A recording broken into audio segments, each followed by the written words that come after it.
ήθελα να ρωτήσω τον Σταύρο γιατί έγραψε εσύ αυτό το βιβλίο.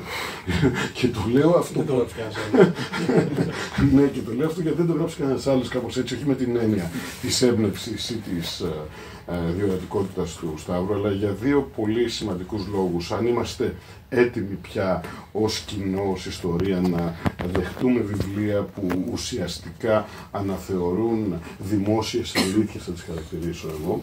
Και το δεύτερο και πολύ σημαντικό είναι εάν η ιστορία πια θα πρέπει σε μια σοβαρή της μορφή και εκδοχή να μπει πιο μπροστά στο ράφι με την έννοια της εμπορικότητάς της. Γιατί ας μην το πούμε γι' αυτό, είναι ένα βιβλίο που είναι εμπορικό βιβλίο και είναι αυτό που θα λέγαμε πιασάρικο, χρησιμοποιώντας μια πιο λαϊκή έκφραση, αλλά, αυτό είναι το σημαντικό, αναφέρεται ακριβώς στην διαδικασία της διασταύρωσης των βιβλίων. Δηλαδή ένα βιβλίο το οποίο είναι πιο εμπορικό, έχει την αναφορά του στη διασταύρωση των ποινών και ότι πρέπει να δούμε τα πράγματα με έναν διαφορετικό τρόπο. Άρα λοιπόν το γιατί έγραψε αυτό το βιβλίο όταν έχουν προϋπάρξει δουλειές που τις έχει στη βιβλιογραφία σου και που τις μαθαίνουμε στο Πανεπιστήμιο, όπως το Άλκη Αγγέλου για το κρυφό σχολείο και το follow-up που έκανε και ο Αλεξοπολίτης πάνω στα συγκεκριμένα ζητήματα, αλλά και πολλοί άλλοι. Ή πράγματα που μου αρέσουν εμένα ως δικά μου αναγνώσματα που σχετίζονται με την πιο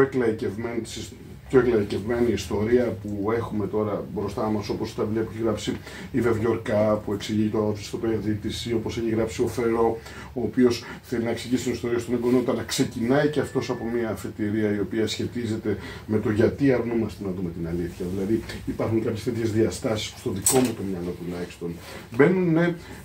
Μου μπήκε το ερώτημα γιατί το έγραψε σήμερα ο Σταύρος Παναγιωτίδης αυτό το βιβλίο. Και επειδή μαθαίνουμε για να έρθουμε σε μια εκδήλωση να μιλήσουμε πέρα από το διάβασμα, αναγκαζόμαστε ή θέλουμε ή περνάμε ωραία βλέποντας και διάφορα στο ίντερνετ και στο YouTube. Είδα και την συνέντευξη του Σταύρου στον Αρναούτογλου σε εκείνες τις δύο, νομίζω ήταν δύο επεισόδια αυτά, και είπε κάτι που αν θέλετε εμένα με άγγιξε περισσότερο, αλλά θέλω να το ρωτήσω και τον ίδιο το βιβλίο του. Όταν πέθανε ο Πιέρ Βιντάλ Νακέ, ο ιστορικός που ασχολήθηκε πολύ με αρχαία ιστορία και μετά με την Αλγερία, ζούσε εδώ στο Παρίσι και η Le Monde είχε δημοσιεύσει μια παλιά του συνέντευξη στη Le Monde, η οποία έλεγε ο Πιέρ Βιντάλ Νακέ, τώρα δεν το θυμάμαι ακριβώς, αλλά σας μεταφέρω, δεν είναι μύθος πάντως, σας μεταφέρω λίγο, έλεγε το εξής, ότι όταν ήμουν υφηγητής, βοηθός καθηγητή, το μεταφράζω εγώ υφηγητής τώρα, στην περίοδο του Μεσοπολέμου, στο Collège de France, νομίζω ήταν από τότε, ήταν σε κάποιο παράρτημά του, γινόταν ένα συνέδριο στη Σουηδία και ο καθηγητής μου με πήρε μαζί του. Με πήρε μαζί του και πήγαμε εκεί και μόλις φτάσαμε εκεί μας περιμέναν οι Σουηδοί, θυμάμαι τώρα ήταν Ουψάλα ή Στοκχόλμη, μας περιμέναν οι Σουηδοί και μας δείξαν το πρόγραμμα. Και δείχνω στο πρόγραμμα, λέει ο καθηγητής που ήταν ο πιο γνωστός καθηγητής τότε στην Γαλλία και στην αρχαία ιστορία, λέει ότι δεν το θέλω έτσι. Θέλω να το γυρίσουμε το πρόγραμμα ανάποδα. Δηλαδή, τι, θα ξεκινήσουμε από το Δημαρχείο και μετά θα πάμε στα αρχαιολογικά μέρη της Σουηδίας. Βλέποντας εγώ και το Σταύρο να λέει μετά ότι πρέπει να ξεκινάμε από τα σύγχρονα, να πάμε στα πιο παλιά, αυτό και για μένα τέθηκε το ερώτημα αν έτσι μπορούμε να ξεδιαλύνουμε τους μύθους, δηλαδή να προχωρήσουμε, να ξεκινήσουμε από εμάς τώρα και να πάμε προς τα πίσω. Βέβαια, χωρίς να είναι ψόγος, δεν το έκανες. Ξεκινήσουμε από τα αρχαία, τώρα κάνω ένα λογοπαίγνιο. Για να μην μακρηγορήσω, μου γεννήθηκαν πάρα πολλά ερωτήματα και πραγματικά το διάβασα με μεγάλη ικανοποίηση και ευχαρίστηση, και όχι μόνο αυτό, αλλά διαβάζοντάς το πήγα και διάβασα παραπάνω. Και ειδικά σε αυτά που αφορούν, σε αυτά με τα οποία ασχολούμαι, δηλαδή με τον μεταπολεμικό κόσμο και ειδικά με την περίοδο 57-67, που ουσιαστικά βάζει και τα ζητήματα με τον Παπαδόπουλο, με την Αμπατιέλου, με όλα αυτά, και φυσικά τα μεταπολιτευτικά, τα οποία τα έχουμε ζήσει από το Χρονοτούλα, από τις ιστορίες που αναφέρθηκα, τον Τσομπόλα, Δώστα όλα κλπ. Αλλά το ενδιαφέρον είναι ότι πραγματικά εμένα αυτό που μου έκανε καλό, να το πω κάτι, ήταν λυτρωτικό για μένα, ότι πήγα και ξαναέψαξα τις δικές μου βεβαιότητες. μέσα από το βιβλίο. Πήγα και ξαναέπτυξα αυτά που εγώ θεωρούσα μύθους. Δηλαδή θυμήθηκα στο σχολείο που μας έρχονταν κάποιοι άνθρωποι που πουλούσαν βιβλία για την Κύπρο και απ' έξω το «Δεν ξεχνώ». Και θυμάμαι τότε μου έλεγε ο μπαμπάς μου, λέει Δημήτρη, που ήταν ένας συντηρητικός άνθρωπος, μου λέει ναι μεν αυτό, αλλά δεν είναι ακριβώς έτσι, γιατί δεν έχουν γίνει έτσι τα πράγματα ακριβώς στην Κύπρο όπως τα παρουσιάζει μια πιο κλασική, ιστορική. Και έτσι έψαξα πάρα πολύ, αλλά στο κομμάτι ειδικά των μύθων, πραγματικά ή αυτών που λέγονται ή των άβολων αληθιών, πραγματικά χτύπησε φλέβα. Και κλείνοντας τώρα για να μην μακρηγορήσω, είναι ο συγγραφέας στην αρχή, ο Σταύρος κάνει δύο πράγματα για μένα που με αγγίζουν πάρα πολύ και στο άλλο κομμάτι, το επαγγελματικό μου, που είναι η δημοσιογραφία και η επικοινωνία. Συνδυάζει τους μύθους και τις αλήθειες και τις άβολες αλήθειες και τις παρεξηγήσεις με το φαινόμενο, το fake news στη σύγχρονη του διάσταση. Το βάζει ως μία παράμετρο που πρέπει να τη δούμε από την αρχή. Αυτό είναι το σημαντικό. Δεν την πετάει μέσα. Μπορεί μετά να μην το δούμε τόσο πολύ, αλλά όταν στιβάζει από την αρχή αυτή την παράμετρο, ότι πρέπει να δεις και έτσι τα πράγματα, πέρα από την ιστορία, αλλά και σε επίπεδο επικαιρότητας και καθημερινότητας, νομίζω ότι συμβάλλει πάρα πολύ, πέρα από το εκλαϊκευμένο που είναι και το χαρούμενο μερικές φορές, για να το χαρακτηρίσω, έχει αυτό το ανάγνωσμα. Και το δεύτερο, το είπε ήδη ο Δημήτρης και είναι πολύ σημαντικό, είναι ότι κάνει κάτι πάρα πολύ τολμηρό, μια τολμηρή εισαγωγή κάνεις που μου αρέσει πάρα πολύ. Δηλαδή προσπαθείς να ανατρέψεις λαϊκές εισαγωγικά αλήθειες μέσω ενός ακαδημαϊκού ψέματος στο οποίο συμμετείχες. Δηλαδή ουσιαστικά μας προτείνεις να τα ξαναδούμε όλα. Να δούμε και τον ακαδημαϊσμό και τη λαϊκότητα, όπως αυτή εκφράζεται σε ένα δημόσιο λόγο που αυτός σχετίζεται με την ιστορία. Οπότε για μένα fake news και αμφισβήτηση με αυτό που βάζεις, και είναι πολύ σημαντικό ότι η πρόσβαση στην αλήθεια είναι ζήτημα δημοκρατίας. Αυτό το βιβλίο, πέρα από αυτό το χαρούμενο ανάγνωσμα που μας βοηθάει να δούμε πολλά πράγματα και να σκεφτούμε και δικού μας μύθους, μας θέτει άλλα πιο δομικά ζητήματα που αφορούν τον τρόπο που βλέπουμε την ιστορία. Εγώ αυτά ήθελα να πω, να τα βάλω έτσι σε μια τάξη, και επίσης και να κλείσω και με το εξής, ότι για μένα είναι πάρα πολύ σημαντικό μέσα από τέτοιου είδους δουλειές να ξαναδούμε αυτό το πολύ βαθύ ζήτημα, όχι μόνο στην Ελλάδα, αλλά στην Ελλάδα είναι πιο βαθύ ακόμα, της διδασκαλίας της ιστορίας. Και η διδασκαλία της ιστορίας από τον νηπιαγωγείο μέχρι να μπει ένας άνθρωπος στο πανεπιστήμιο, ή όπως έβαλε σωστά και ο Σταύρος, αυτό που γίνεται μέσα στο πανεπιστήμιο. Ελπίζω να μην σας ζάλισα πολύ, απλώς ήταν πράγματα που γεννήθηκαν διαβάζοντας το βιβλίο και το χάρηκα πραγματικά πολύ.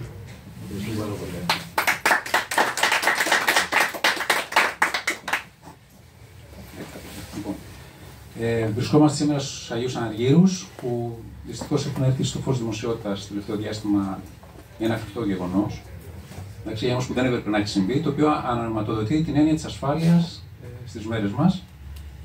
Με μεγάλη χαρά δέχτηκα την πρόσκληση από τον Τέλη να έρθουμε εδώ σήμερα και να συζητήσουμε με αφορμή ένα βιβλίο, για το βιβλίο και με αφορμή ένα βιβλίο. Να πω ότι εδώ σε αυτό το χώρο ο Τέλης και όλοι οι άνθρωποι του βιβλιοπωλείου φτιάχνουν έναν κόσμο. Αυτός ο κόσμος, ο μικρός ο Μέγας, έχει υποθεί αυτό, έχει γραφτεί αυτός ο στίχος. Μια συζήτηση πριν. Λοιπόν, έτσι είναι το επίκεντρο πραγματικά, και με τιμάει η παρουσία εδώ, τη θέση του ομιλητή. Λοιπόν, χαίρομαι που ήμουν ανάμεσα στον Δημήτρη και τον Σταύρο. Μόλις μας συνδέει και προσωπική σχέση και φιλία. Πραγματικά μια πολύ ωραία και ευχάριστη βραδιά για εμένα. Τώρα, το βιβλίο, Σταύρο, είναι και ευπόλυτο. Διαβάζω 14η χιλιάδα στο αντίτυπο που πήρα εγώ. Τέλος, συνήθως πόσο φτάνουν τα βιβλία για να έχουν μια αίσθηση? Τι εννοείται, η κανονική έκδοση? Όχι, πόσες χιλιάδες, ας το πούμε έτσι. Τα τραβήγματα είναι 1000 αντίτυπα ή 2000 αντίτυπα. Άρα 14 φορές αυτό το πράγμα έγινε, για να καταλάβουμε, ας το πούμε έτσι. Και αυτό θα προμηθεύει από την επόμενη εβδομάδα, ας πούμε, θα είναι 18η χιλιάδα. Άρα τώρα τι να πω κι εγώ για ένα βιβλίο που έχει πουλήσει τόσο πολύ. Ο Σταύρος μάλιστα παρουσίασε και στην τηλεόραση 2 φορές, αναφέρθηκε πριν ο Δημήτρης, άρα σκέφτομαι να καταθέσω και εγώ κάποιες σκέψεις που μου γεννήθηκαν διαβάζοντας, βαθύτερες σκέψεις, σε σχέση με το τελικά τι είναι μύθος και τι είναι παραμύθι. Παραμύθι, όχι το κανονικό παραμύθι, αλλά το παραμύθι. Λοιπόν, ο μύθος φαίνεται να αποτελεί μια συγκροτητική συνθήκη για την ανθρώπινη ύπαρξη. Σε προσωπικό επίπεδο πρέπει να ζήσουμε με αυτό που είμαστε, αλλά και να ζήσουμε κάτι πιο δύσκολο. Με αυτό που θα θέλαμε να είμαστε, αλλά δεν γίναμε. Άρα είναι μια διαδικασία ψυχαναλυτική και ψυχιατρική ίσως, του που χρειαζόμαστε μύθος για να υπάρξουμε. Και αν αυτό υπάρχει σε προσωπικό επίπεδο, περισσότερο ισχύει σε συλλογικό. Ζούμε αυτά τα χρόνια μια συναστρία επετείων ιστορικών. 200 χρόνια από το 1821, 100 χρόνια από το 1923, ουσιαστικά το πρώτο μισό. Το πρώτο μισό χαρακτηρίστηκε από τον αλυτρωτισμό, τη μεγάλη ιδέα, πως από έναν ανύπαρκτο κράτος γίναμε κράτος, φτάσαμε στα όρια μας, τέλος πάντων, και 50 χρόνια τα άλλα μισά, δηλαδή από τα 100 που πέρασαν, που είναι η Τρίτη Ελληνική Δημοκρατία μετά την δικτατορία. Λοιπόν, είναι μια συγκλονιστική ιστορία αυτή. Πώς δημιουργήθηκε και εξελίχθηκε ιστορικά ένας λαός. Οι λαοί χρειάζονται τους μύθους τους, χρειάζεται τις παραμυθίες τους, χρειάζεται δηλαδή τις μεγάλες αφηγήσεις που τους λένε από πού έρχονται, πού βρίσκονται και προς τα πού πάνε. Να θυμηθούμε, και ευχαριστώ τον Σταύρο να το ξανασκεφτώ αυτό, ότι οι Έλληνες, οι ελληνόφωνοι πληθυσμοί που ζούσαν σε αυτή την περιοχή εδώ πέρα τέλος πάντων, στην πορεία έγιναν Ρωμαίοι, εντάξει, Ρωμαίοι υπήκοοι, Ρωμαίοι πολίτες βασικά. Αυτοί οι Ρωμαίοι εκχριστιανίστηκαν, γίναν Ρωμαίοι χριστιανοί. Στην πορεία δεν ήταν Βυζαντινοί, δεν λέγονται ήταν Βυζαντινοί, και αυτό μας το θυμίζει ο Σταύρος. Ρωμαίοι θέλαν να είναι, αυτό ήταν βασικά, αυτά είναι τα ταυτότητά τους. Στην πορεία αυτοί μετατρέπονται σε Ρωμιοί, η λέξη Ρωμιός έτσι γεννιέται, και γίνονται υποτελείς στην Οθωμανική Αυτοκρατορία ως Ρωμιλιέ. Το ενδιαφέρον δε ότι οι Ρωμιοί αυτοί δεν ήταν μόνο ελληνόφωνοι, ήταν και αρβανιτόφωνοι και σερβόφωνοι και διάφοροι άλλοι πληθυσμοί. Αυτοί που εξεγέρθηκαν το 1921 και ζούσαν ως χριστιανοί, αυτό ήταν το συγκροτικό στοιχείο τότε, στα εδάφη που απελευθέρωσε η Επανάσταση, γίνανε κάτι άλλο. Και αυτό το κάτι άλλο ήταν τι? Μια κατάδυση στην ιστορία, στην αρχαία ελληνική ιστορία. Είπαν εμείς είμαστε απόγονοι αυτών, είμαστε νέοι Έλληνες και ξαναγίναμε Έλληνες. Αυτή λοιπόν την διαδρομή μπορεί να την αναγνώσει κανείς στο βλέμμα. Με βοήθησε πάρα πολύ να την ξαναθυμηθώ. Ο εθνικισμός λοιπόν τότε, σε εκείνη την εποχή, ήταν κάτι προοδευτικό. Στην ουσία, ο νεωτερισμός.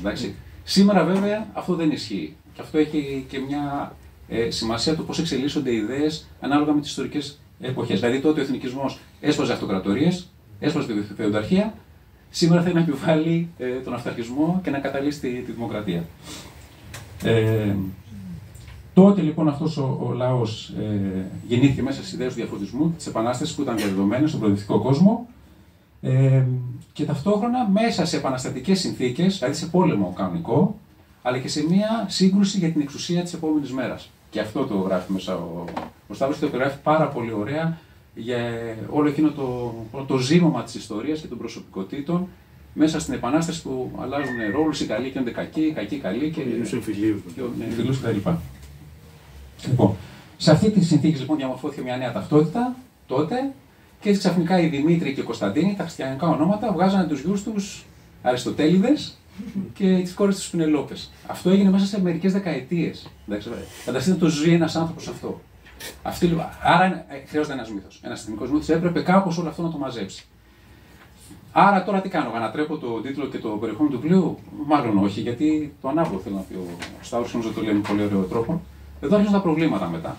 Το πρώτο πρόβλημα είναι όταν ο μύθος βασίζεται και αποτελεί ένα ανορθολογισμό, παραλογισμό, τρέλα δηλαδή, μούρλα, πείτε όποια λέξη θέλετε από αυτές, η οποία και μάλιστα εξοργιστικά παρουσιάζεται πολλές φορές με το μαδία του επιστημονισμού, εντάξει, και της εγκυρότητας. Και περιγράφει στο εισαγωγικά, αναφέρει και ο Δημήτρης πριν, το περιστατικό που θεωρείς αφορμή για το γράψιμο του βιβλίου, πως ένας καθηγητής έλεγε ανιστόρητα πράγματα σε ένα μεταπτυχιακό εργαστήρι. Συμβαίνουν και αυτά. Αυτό για λόγους προσωπικής προβολής προφανώς ο καθηγητής, για να παρουσιαστεί ως ένας έγκυρος άνθρωπος, έλεγε πράγματα που δεν στέκουν. Αλλά δεν είναι μόνο το προσωπικό, και εδώ αρχίζουν και δυσκολεύουν τα πράγματα. Μπαίνουμε στο πεδίο αυτού που αποκαλώ, χρησιμοποιώντας το στίχο του ποιητή, ελπίζω και αυτός να έχει γραφτεί, όπως να ψάξει, έχει γραφτεί. Είναι το μαρμάρινο κεφάλι που μας εξαρτεί τους αγώνες, τη σχέση μας δηλαδή με την αρχαία κληρονομιά. Τα αρχαία, κυρίως τα κλασικά και τα προϊστορικά, αποτελούν κεντρικό σημείο της πολιτικής, του πολιτισμού της χώρα μας και κεντρικό σημείο της ταυτότητάς μας. Η αξία τους είναι αδιαφυσβήτητη, ό,τι θα υποθεί από εδώ και πέρα δεν στρέφεται εναντίον της αξίας τους, αλλά στον τρόπο που χρησιμοποιείται. Πρώτο σημείο. Τα αρχαία, όπως και η χριστιανική παράδοση, έχουν χρησιμοποιηθεί κατά κόρον στο πλαίσιο μιας ανιστόρητης εθνοκεντρικής αφήγησης, που θέλει να μας κάνει από γόνους απευθείας της αρχαιότητας και μάλιστα με όρους φιλετισμού. Στη συζήτηση μπορούμε να επεκταθούμε περαιτέρω. Δεύτερο σημείο προβληματικό, είναι ότι αποτελούν αντικείμενο νομής συμβολικού κεφαλαίου, μέσω του οποίου κάποιοι επιδιώκουν να αποκτήσουν κύρος, γόητρο και πατριωτικά διαπιστευτήρια. Δείτε γλυπτά του Παρθενώνα. Όποιος πολιτικός θέλει να πει ότι εγώ είμαι πολύ. Έλα, γλυπτά του Παρθενώνα, τα φέρω πίσω, δεν ξέρω τι θα κάνω, θα στείλω ενδεχομένως και το πολεμικό ναυτικό για να τα. Παραλάβει.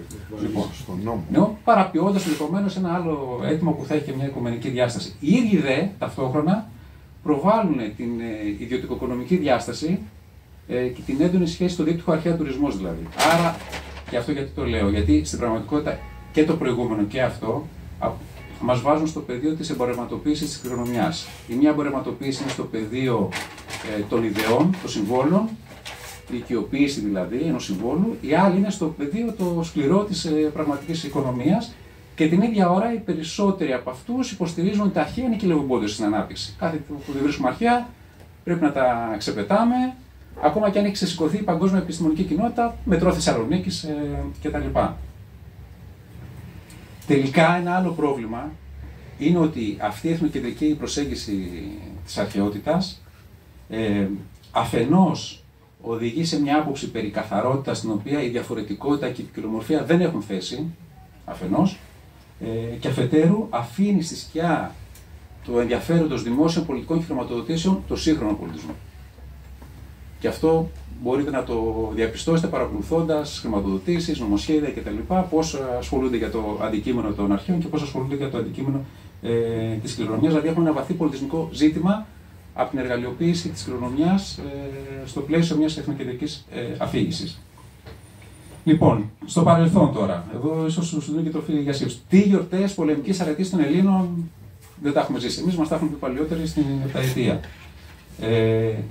Τους έχουμε ζήσει τους Μακεδονομάχους των Πρεσπών και βέβαια τις παραστάσεις της ελληνικής αγωγής όπου δίνονται, στις μέρες μας αυτά συμβαίνουν, δίνονται παιδάκια με χλαμίδες και τους βάζουν περικεφαλές και ασπίδες και παίζουν αρχαίες τραγωδίες για να τιμήσουν. Εγώ και τη Γεωργιάδη. Ένα νήμα είναι όλο αυτό το πράγμα. Ναι.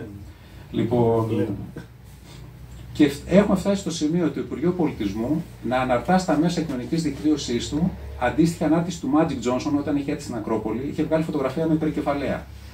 Εντάξει, το έκανε. Συμφωνεί κανείς, διαφωνεί. Εντάξει, ελεύθερος άνθρωπος είναι.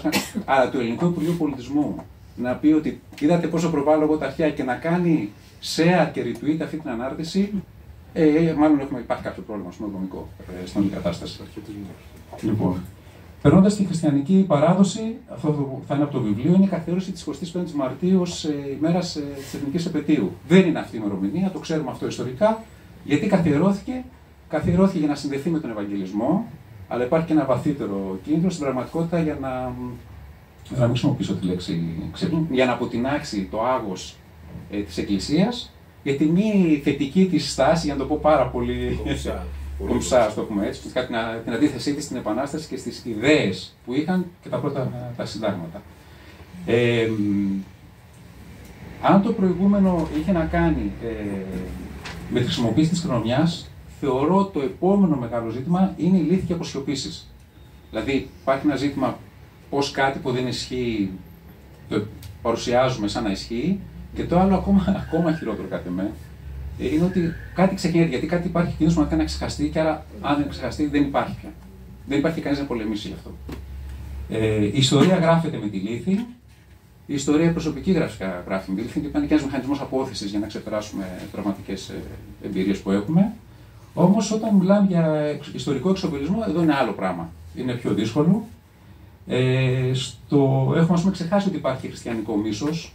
Ο χριστιανισμός, το πιστεύω αυτό, είναι μια στάση ζωής, ο πούρος χριστιανισμός, παιδί μου, μια στάση ζωής αγάπης. Το δίδαγμα, το ίδιο. Ανοίξει τα βίντεο τώρα, μην. Αλλά παρόλα αυτά, στην πορεία του είχε υπάρξει και χριστιανικό μίσος. Η ιστορία της οικονομαχίας. Ουσιαστικά εξαφανίστηκε ένα ολόκληρο πολιτισμικό κίνημα μέσα στην αυτοκρατορία που πίστευε ότι δεν έπρεπε να υπάρχει απεικόνηση, αλλά έπρεπε να είναι ανεικονική λατρεία που συνεχίζονταν σε ανατολικές παραδόσεις. Αυτό εξαφανίστηκε. Μάλιστα ήταν τέτοιο το μίσος. Δεν συζητάω δηλαδή για το πώς οι χριστιανοί καταστρέφουν τα μνημεία και το θεωρώ. Μέσα στους χριστιανούς, πώς εξαφάνισαν χριστιανικά μνημεία που είχαν ανεικονικό διάκοσμο. Στην πραγματικότητα, μόνο στην Άξο και ελάχιστα αλλού, ώστε κάποια ελάχιστα σημεία από αυτή τη μανία, α το πούμε έτσι, των εικονολατρών. Που ονόμασαν του άλλου εικονομάξονες, στην πραγματικότητα μιλούσαν για άλλο τύπου εικόνες. Μετά αναφέρεις μέσα για το συλλήτουργο του Παλαιολόγου και πώς αυτό προκάλεσε τιμένη και το ανάθεμα των ανθενωτικών. Ουσιαστικά τότε έκανε ο Κωνσταντίνος ο Παλαιολόγος ένα χειρισμό, να έρθει σε μια προσέγγιση με τη Δύση, μπας και σωθεί η καταραίωση αυτοκρατορία και αντιμετώπισε χαρακτηρισμό προδότη, θα λέγαμε σήμερα, στο πούμε έτσι, από τους ανθενωτικούς, γιατί έβλεπαν ότι θα έρθουν εδώ οι δικοί και θα έχουν αυτή την προκαθεδρία, στην πραγματικότητα και είχαν και συμφέροντα εκκλησιαστικά από πίσω. Αυτά αναδεικνύεις νομίζω στο βιβλίο σου. Άρα μίσος, δηλαδή μίσος για τον αγαπημένο αυτοκράτορα του έθνους. Υπήρξε στην εποχή του αυτό. Η Τριπολιτσά, είπες Δημήτρη, εντάξει, η Τριπολιτσά είναι ένα σημαντικό γεγονός της Επανάστασης, ήταν μια σφαγή όμως. Δηλαδή ήταν μια σφαγή και καλό είναι να θυμόμαστε ότι η γέννηση του έθνους μας είχε και σφαγές. Όχι για να νιώθουμε κατά ανάγκη άσχημα, έτσι κάναμε εμείς, αλλά είναι δεύτερη σφαγή του να το ξεχνάς αυτό και να το αποσιωπάς όταν γιορτάζεις τις επετείους σου. Και βέβαια ένα άλλο σημείο που το θυμίζει στο βιβλίο, αυτό δεν έχει να κάνει με το μίσος, αλλά ότι οι Ρωμιοί, χριστιανοί δηλαδή, αρκετοί από αυτούς εντάχθηκαν και στην Οθωμανική διοίκηση και συμμετείχαν, ας το πούμε έτσι, στο Οθωμανικό κράτος. Άρα αυτό εδώ πράγμα στο πεδίο των αντιφάσεων, τα καπάκια των αγωνιστών. Ο Καρασκάκης είναι κορυφαία μορφή σε αυτό. Δηλαδή, ο Καρασκάκης μάλλον μέσα στην Επανάσταση άλλαξε 2-3 φορές στρατόπεδο και μυαλά. Στο τέλος, βέβαια, πέθανε για αυτό το πράγμα. Δεν τους κάνει κακούς ανθρώπους, τους κάνει πραγματικούς ανθρώπους που ζήσανε τις αντιφάσεις της εποχής τους ως ανθρώπινα όντα, στα οποία κάτω από συνθήκες που όλοι υφιστάμεθα, ας το πούμε έτσι. Δεν είναι καλή κακή ιστορία. Λοιπόν. Εμείς οι αρχαίοι έχουμε τον Ενέκο εκεί στην Πάτρα, ο οποίος είναι. Αντίστοιχα. Ο οποίος είναι συγγνώμη που σε διέκοψα, είναι ο προδότης της Επανάστασης ο Ενέκος. Στην Αχαΐα, γιατί αλλάζει στρατόπεδο για άλλους λόγους. Ναι, μετά και για τον παλαιό πατρό Γερμανών να πούμε κτλ. Και μου άρεσε πάρα πολύ η παρουσίαση που έκανε για τον Καποδίστρια. Δηλαδή, εντελώς αντιφατική προσωπικότητα, μου την αποκάλυψε δηλαδή, το βιβλίο. Στην πραγματικότητα, ένας άνθρωπος συντηρητικός, ο οποίος πιστεύει στην πεφωτισμένη δεσποτεία, έρχεται εδώ για να φέρει προοδευτικές ιδέες, να πει: παιδιά, θα πληρώνουμε όλοι τους ίδιους φόρους. Αυτά είναι επαναστατικά και σήμερα, βέβαια, αλλά τέλος πάντων. Αυτός ο συντηρητικός άνθρωπος είπε κάτι προοδευτικό για την εποχή του που παραμένει και προοδευτικό σήμερα, λοιπόν. Τελικά αυτό δεν το θέλαν άλλοι πιο συντηρητικοί από αυτόν, οι οποίοι έβλεπαν χάνα προνόμια, μανιάτας κτλ. Αλλά τελικά κατάφερε αυτός, προβάλλοντας την επιβολή αντί της πειθούς και της πολιτικής, να τους στρέψει όλους εναντίον του και τελικά εντάξει, να το σκοτώσουν και να το βγάλουν από τη μέση ως εμπόδιο. Και σε εμάς έχει φτιαχτεί ο μύθος ότι αν ο Καποδίστριας δεν είχε δολοφονηθεί, θα ήμασταν μια άλλη χώρα. Στην πραγματικότητα, ο Καποδίστριας, ακόμα και τις προοδευτικές σωστές ιδέες που είχε, προσπάθησε να τις επιβάλλει. Και αυτό είναι ένα πρόβλημα τελικά. Δηλαδή, αν θέλουμε σε μια κοινωνία να προχωρήσουμε, δεν πρέπει να επιδιώκουμε μεγάλες συνενέσεις, ευρείες, συμπεριληπτικές και όχι επιβολή. Τώρα κάθε ομοιότητα με επιτελικά κράτη και αυτά, τώρα είναι, δεν είναι τυχαία, δεν ξέρω. Πάντως, ο σημερινός πρωθυπουργός θέλει να παρουσιάζεται συνεχιστής. Λίγο δυσίων αυτό για τον Λοιπόν, εντάξει, θέλει να είναι ο συνεχιστής του Καποδίστρια, του Ελευθέρου Βενιζέλου και του Κωνσταντίνου Καραμαλή. Αυτός ο συγκριτισμός, ας πούμε. Ναι. Εντάξει, οκ, σε προπατορικές διαστάσεις πια. Λοιπόν, και τελευταίο σημείο για τη λύθη Η διαφορετικότητα και ετερογένεια, το κρυφό σχολείο το έχει χαρακτηρίσει και ως κολοφόνας, ας το πούμε έτσι. Το πιο λαμπερό πετράδι των μύθων. Το ένα είναι εντάξει, ότι είναι ένας μύθος που δεν υπήρξε. Για μένα είναι ακόμα πιο έτσι, βαρύ το γεγονός ότι έχουμε ξεχάσει ότι σε αυτή εδώ την περιοχή, την πολύ δύσκολη, την πυρητάδα αποθήκη της Ευρώπης, τα Βαλκάνια, συνυπήρξαν λαοί με διαφορετικές κουλτούρες και πολιτισμούς για αιώνες. Συνυπήρχαν στο πλαίσιο το ιστορικό της εποχής. Ναι, και με αντιθέσεις και που πάντα υπάρχουν αυτά. Εντάξει. Αλλά συνυπήρξαν πραγματικά. Και εδώ πια θεωρούμε, πώς να το πω, ξεχασμένη ιστορία ότι ζούσαν μουσουλμάνοι μέχρι την ανταλλαγή των πληθυσμών. Και ίσως και ακόμα πιο τραγικό ότι υπήρχαν εβραϊκές κοινότητες οι οποίες εξαφανίστηκαν στο Δεύτερο Παγκόσμιο Πόλεμο, για αυτές δεν έχει μιλήσει κανείς στην πραγματικότητα. Εντάξει, και εξακολουθούμε να μην μιλάμε με τις σιωπές που συνεχίζουν έως τις μέρες μας. Λοιπόν, θα ξεπεράσω ένα σημείο, θα το πω μετά στη συζήτηση. Και για να το κλείνω κι εγώ σιγά σιγά, βάζει το ζήτημα της δημοκρατίας. Δηλαδή ότι εδώ η αλήθεια είναι τελικά και ένα ζήτημα, η αναζήτησή της στην πραγματικότητα. Εντάξει. Η αναζήτηση αλήθειας είναι ζήτημα δημοκρατίας. Θα μιλήσω λοιπόν εγώ για την πολιτιστική δημοκρατία, όχι για την ιστορία που έβαλε ο Δημήτρης, θα μιλήσω για τα μουσεία μας, ας το πούμε έτσι, και τη μουσιακή πολιτική. Διάβασα σε ένα λογοτεχνικό βιβλίο, ιστορικό λογοτεχνικό, νομίζω της Φερνάντες, Ζώνη του Λυκόφωτος για τη Χιλή. Τέλει, αν κάνω λάθος, δεν κάνω λάθος το βιβλίο, εντάξει. Λοιπόν, εκεί στη Χιλή, μετά την δικτατορία τους, πολύ σκληρή κατάσταση. Εκεί πετάγαν ανθρώπους από αεροπλάνα, εξαφανίζονταν όμως. Δηλαδή τους έχανε για πάντα οι ειδικοί τους χάνανε και με πολύ άλλο τρόπο. Έπρεπε να διαχειριστούν αυτό το τραύμα στη φάση της μετάβασης. Εκεί κιόλας δεν υπήρξε ακριβώς επανάσταση. Υπήρξε μια μετάβαση σχετικά ομαλή εξουσίας. Αλλά υπήρχε ένα βαθύ τραύμα. Δηλαδή άνθρωποι που είχαν βρεθεί που είχαν υποστεί τα πάνδυνα έπρεπε να συνεχίσουν να ζουν μαζί με ανθρώπους που υπήρξαν καταδιώκτες στην προηγούμενη περίοδο. Φτιάξε ένα μουσείο μνήμης λοιπόν. Αυτό επισκέπτεται η συγγραφέας, δημοσιογράφος και κάνει ένα πολύ σημαντικό ερώτημα. Νομίζω, Βούλα, θα συμφωνείς και εσύ. Πώς επιμελείται κανείς ένα μουσείο, ποιος αποφασίζει και τι, για το τι μπαίνει σε ένα μουσείο και τι μένει εκτός. Τελικά, πώς συγκροτούμε τις συλλογικές μας μνήμες, διαχειριζόμενοι την κληρονομιά μας, γιατί αυτό κάνουν τα μουσεία. Το πρώτο στοιχείο λοιπόν μιας άλλου τύπου προσέγγισης είναι να τα δούμε σαν πεδίο συγκρότησης ενός δημόσιου χώρου και φορείς αξιών που πρέπει να διατηρήσουν το δημόσιο χαρακτήρα τους. Και αυτό είναι μια απάντηση σε αυτό που είπα πριν για την ιδιωτικο-οικονομική και εμπορευματική αντίληψη στα μουσεία. Είναι μηχανές που φέρνουν χρήμα. Προφανώς έχουν και τουρίστες, αλλά δεν μπορεί να είναι μόνο αυτό και δεν μπορεί να είναι κυρίως αυτό σε ό,τι αφορά εμάς. Το δεύτερο είναι η κοινωνική της διάσταση λοιπόν, πώς θα γεμίσουμε τα μουσεία μας με ανθρώπους και πώς αυτά τα μουσεία θα αφορούν ανθρώπους. Ένα τρίτο σημείο ότι έχουν και ένα επιστημονικό ερευνητικό ρόλο να επιτελέσουν, άρα στην αναζήτηση αλήθειας ή αληθιών. Ένα τέταρτο ζήτημα, την ανάδειξη της πολιτισμικής ποικιλομορφίας και της διαφορετικότητας ως πλούτο και όχι ως απειλή που είπαμε πριν. Και τελικά να ανανεώσουν και να ανανοηματοδοτήσουν, όπως προσπαθεί το βιβλίο, τη σχέση μας με το παρελθόν και την ιστορική μνήμη που καθορίζει τη συγκροτική μας ταυτότητα, δηλαδή να μπει στο κέντρο ο άνθρωπος, η εξέλιξη ιδεών, κοινωνιών και στο τέλος οι μεγάλες αξίες που συμβολίζουν τα αρχαία μας. Θα πω τρεις από αυτές, είναι εκατοντάδες, ας πούμε, τρεις από αυτές είναι ανθρωπισμός, ορθολογισμός, δημοκρατία. Πολύ σημαντικά, σε αυτό μπορούμε να πούμε και πολλές άλλες. Τελικά, πώς τα μουσεία μας ως συλλογικοί διαχειριστές δημόσιοι αλήθειας και αληθιών θα συμβάλλουν στο να αυτοπροσδιοριστούμε ως μια κοινωνία που συγκροτεί τους δεσμούς αλληλεγγύης των μελών της, όχι με βάση αρχαίες καθαρότητες και αρχαία μεγαλεία, αλλά οικοδομώντας ένα κοινό μέλλον. Πώς λέγεται αυτό? Έθνος πολιτικό. Τα συντάγματα που αποτέλεσαν τις ληξιαρχικές πράξεις γέννησης του λαού μας το 1821 αποτελούν, πώς να πω, εξαγγελίες δημιουργίας ενός πολιτικού έθνους. Μιλάνε για πολιτική ανεξαρτησία και ύπαρξη. Άρα το να γίνουμε από ένα έθνος οργανικό, ιστορικό, που έχει τις δικές του πολλούς μύθους, να το δούμε λίγο αλλιώς, να κοιτάξουμε μπροστά και να οικοδομήσουμε λοιπόν ένα κοινό μέλλον. Εγώ θεωρώ ότι αυτό είναι ο φόρος που εμείς πρέπει να αποτίσουμε στα 200, στα 100 και στα 50 χρόνια στα οποία προαναφέρθηκε. Ένα τέτοιο αφήγημα ενός πολιτικού έθνους θα έχει τους δικούς του μύθους, θα έχει τις παραμυθίες του, όχι τα παραμύθια του. Εγώ τώρα θα πω κάποιους κόμβους που εγώ θα έβλεπα σαν ένα νήμα να συνδέουν, να το πούμε έτσι, ένα τέτοιο μύθο. Είναι εντελώς προσωπικό. αποσπασματικό, μπορεί άλλος να έχει άλλους κόμβους. Θα ξεκινούσα από αυτό που είχα διαβάσει στο βιβλίο του Πρέσβη για τις θερμοπύλες, το χιόνι που είναι ο απελεύθερος ήλωτας, αυτός δηλαδή που οι Σπαρτιάτες εκεί είχαν και τους ήλωτες τους. Πριν την τελική μάχη, που χάνει τη ζωή του, οι 300 μαζί με τις 700 θεσπείς, ο Λεωνίδας τους απελευθερώνει.